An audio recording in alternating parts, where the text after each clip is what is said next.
బేల్దారి వ్యవస్థ అంటే ఏమీ లేదు. ఏమో తేగం చేసింది లేదు. ఏం లేదు. ఇసుక ప్రాబ్లము.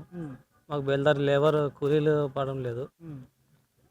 సమస్య దండుగుంది. ఎక్కడన్నా మీది ఏ ఊరు? ఇదే ఊరే ఇదే ఇల్లే మాకు. ఇదే ఊరు అంటే ఎవరికి తెలుస్తుంది అన్న? కూలిపాలమే. కూలిపాలెం ఊరు. ఊరకొండ నియోజకవర్గము వజ్రకరం మండలము అనంతపురం జిల్లా. ఈ ప్రభుత్వంలో ఎందుకు ఇలా అనిపిస్తుంది మీకు? ఈ జగన్మోహన్ రెడ్డి అందరికి ఇస్తాం పథకాలు ఇంటింటిగా బటన్ నొక్కేస్తాం. ఆటో వాళ్ళకి ఇస్తే అయిపోయినాయి. మా చేతివృత్తి వాళ్ళకి ఇవ్వాలి కదా. ఎవరికి ఇచ్చినట్లా చేతివృత్తులకి ఎవరికి ఇచ్చినాడా? ఎవరికి లేదు. మళ్ళీ ఇంకా అదే ప్రాబ్లం మీరే తెలుసుకోవాలి. అంటే మంచి చేస్తున్నాం అని అంటున్నారు కదా. ఎవరికి మంచి చేశాడు? సెంటు స్థలం ఇచ్చాము ఇల్లు కట్టుకోవడానికి. ఊరుకు ఇచ్చిన మా ఊర్లో ఒక ఇల్లు కట్టిలే. ఊలిపాలెం నియోజకవర్గంలో ఒక ఇల్లు కట్టిలే. ఇచ్చింది లేదు, చేసింది లేదు. ఇల్లు కట్టుకోమని వాళ్ళకి ఏడ ఇచ్చినట్లు అయిపోయింది. నేను మరి ఎన్నికల దగ్గరకు వస్తున్నాయి కదా. పయ్యావుల కేశవ్ గారు టీడీపీ నుంచి, వైసీపీ నుంచి విశ్వేశ్వర రెడ్డి గారు పోటీకి వస్తున్నారు. ఎలా ఉంటుంది అంటారు? మాకట్ట కేవలం కేసులే రావాలనుకున్నాము. ఎందుకనన్నా? మాకి మంచి చేస్తాడని బాగుంటుందని చేసి అనుకున్నాము. అంటే ఆయన గెలిచిన తర్వాత ఈ నియోజకవర్గంలోనే ఉండట్లేదు పయ్యావుల కేశవ్ గారు, ఎక్కడికో వెళ్ళిపోతున్నారు అని చెప్పి అంటున్నారు. ప్రజలను పట్టించుకోవట్లేదు అని చెప్పి ఇలాంటి ఆరోపణలు చేస్తున్నారు ఆయన. చేసేవాళ్ళు చేస్తుంటాడు. ఈసారి ఎన్నికల్లో ఇక్కడ ఎలా ఉండబోతుంది అంటారు? ఉరవకొండ నియోజకవర్గం టీడీపీ. అంటే ఏమన్నా మెజార్టీ వస్తుందంటారా పయ్యావుల కేశవ్ గారు? మెజార్టీ రావచ్చు, భారీ రావచ్చు. అంటే భారీగా చెప్పలేము, గెలుస్తాడు. అంటే 3 పార్టీలు కలిసి వస్తున్నాయి కదా ఈసారి. అయినా పార్టీలు వచ్చినా వస్తాడు.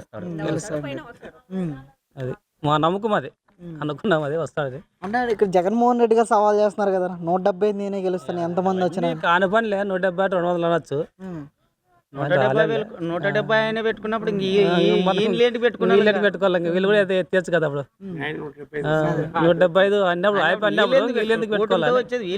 వీళ్ళు ముగ్గురు కలసాలి కదా. 8 రూపాయలు ఉండే 20 రూపాయలు చేసి. గతంలో ఎంత ఉండేది బాబాయ్? గతంలో ఎంత ఉండేది? గత ప్రభుత్వంలో ఎలా ఉండేది?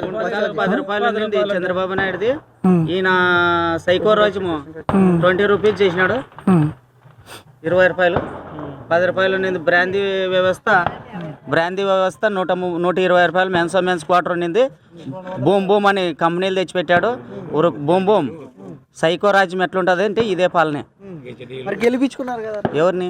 జగన్మోహన్ గెలిచిన ఊరుకొండ నియోజకవర్గం పయ్యావుల కేశవ గెలిపించుకున్నందుకు మాత్రం వీళ్ళు ప్రతి ఒక్క నియోజకవర్గం వాళ్ళు అట్లే గెలిపించుకుంటే ఈ పొద్దు చదువుకున్న పిల్లలకు కానీ ఉద్యోగాలు వచ్చేవి. ఈ రోజుకి ఏమీ ఫలితాలు లేకుండా వాలంటరీ వ్యవస్థ 5,000కి ఇస్తున్నారు. అభివృద్ధి లేదు, ఏం పాలన లేదు.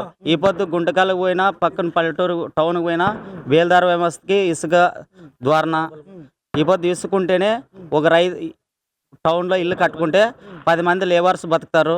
ఈ పొద్దు 4,000 3,500 ఇసుక ట్రాక్టర్ నింటే ఈరోజు 8,000 రూపాయలు ఇసుక ట్రాక్టర్ వస్తుంటే వాళ్ళు ఎప్పుడు బతికేది? ఈ టౌన్లో ఇల్లు ఎప్పుడు కట్టించేది? వాళ్ళు టాపికే అంకితమైనారు. వీళ్ళు 5 రూపాయలకి అన్నా క్యాంటీన్, చంద్రబాబు నాయుడు ఎన్టీ రామారావు పథకము 5 రూపాయలకి అన్నం తినే మానవుడే. ఈ పొద్దు టౌన్కి పోయినా కానీ ఏమైనా కాయగూరలు తెచ్చుకున్నా కానీ డబ్బులు లేకున్న వాళ్ళు కానీ అన్న క్యాంటీన్ ఉందని తిని వచ్చిన వాళ్ళు ఉన్నారు. ఈ పొద్దు ఆ సమస్త యాడే కానీ అన్న క్యాంటీన్ లేదు. పథకాలు ఇచ్చాం కదా, నవరత్నాలు ఇచ్చాము, ఇలాంటి పథకాలు ఎవరికి ఇచ్చినారన్నా? ఓ రైతుకి చంద్రబాబు నాయుడు వచ్చా 50,000 ఒకటే పాటే రుణమాఫీ అయింది. ఈ రోజుకి 5,000 ఇస్తున్నాడు కానీ 5,000 ఎన్నేళ్ళు అయిందన్న పథకాలు ఇచ్చేకి? 5,000 ఇచ్చేకి 2,000 ఒక పాటే. గుంటకాలు పోతే ఓ సంత రాదన్నా, మంచినూనె డబ్బా రాదన్నా. 1,650 రూపాయలు మంచినూనె డబ్బా చెప్తున్నారు. ఈరోజు పథకాలు ఇచ్చింది ఇంకేముందన్నా? ఎవరికి ఇచ్చినారన్న పథకాలు?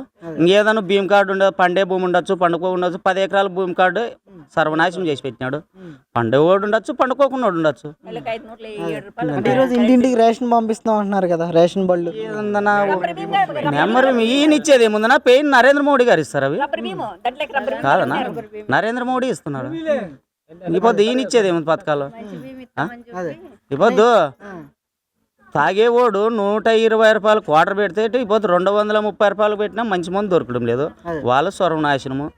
ఈయన కానీ ఈయన ఏం లే. ఇది ఒక పాట ఈయన వచ్చిందంటే మన రాయలసీమ అంత వ్యవస్థ సర్వనాశనం అవుతుంది, ఏంది ఉండదు. అంటే ఇక్కడ రాయలసీమకు రాజధాని తీసుకొస్తా అన్నారు కదా, కర్నూలు రాజధాని చేస్తా అన్నారు అన్నా. 3 రాజధానులు కట్టా, ఒక ఇల్లు కట్టుకునేకే మనకు టైట్ అవుతుంది. 3 సంసారాలు ఎప్పుడైనా చేసేది చేస్తారన్నా? 3 ముక్కలాట ఇడే ఇస్పెటాకులు ఉంటారు, రమ్మి జోకురు, ఇంక అదే పాట ఇది ఉంటుంది. ఏం రాజధాని ఆడిందనా? పోలవరం ప్రాజెక్టు మూసింటే ప్రతి ఒక్క రైతు కుటుంబానికి ఏడైనా బోర్ వేసుకున్నా కానీ నీళ్ళు పడే అవకాశం ఉన్నాయి. ఈ రోజుకి ఏంది లేదు, ఆయన ఓ సిమెంట్ మూట తీసుకోలేడు, ఓ ట్యాపీతో ఓ బేల్దారిని పెట్టలేడు. వచ్చే పథకాలంతా నరేంద్ర మోడీ ఇచ్చినవన్నీ దోంచుకున్నాడు. విశాఖపట్నంలో స్టీల్ ప్లాంట్ 5,000 కోట్లు పెట్టి విశాఖపట్నంలో గెస్ట్ హౌస్ భారతి అమ్మ గారు కట్టించేసినాడు. ఏం లేదు, సర్వనాశనం అయిపోయింది ఇంకా వ్యవస్థ. ఏంటి మరి ఇక్కడ ఎలక్షన్స్ వస్తున్నాయి కదా, ఉరవకొండ నియోజకవర్గం, ఇక్కడ టీడీపీ అభ్యర్థిగా పయ్యావుల కేశవ్ గారు, వైసీపీ నుంచి విశ్వేశ్వర రెడ్డి గారు పోటీ చేస్తున్నారు. ఎలా ఉండబోతుంది అంటారు? విశ్వేశ్వర రెడ్డి ఈ పొద్దుడికైనా కానీ ఊర్లేక లేదు, వస్తాడు. ఆయనేమో వస్తాడు, రాకండు కదా, ఉండు మళ్ళీ చూడాలి కదా, మళ్ళీ 5 ఏళ్ళ కూతురన్నా ఓ ఊరు చూడాలి కదా, చూసేకి వస్తారు, రాకుండా ఏమి ఉండదు.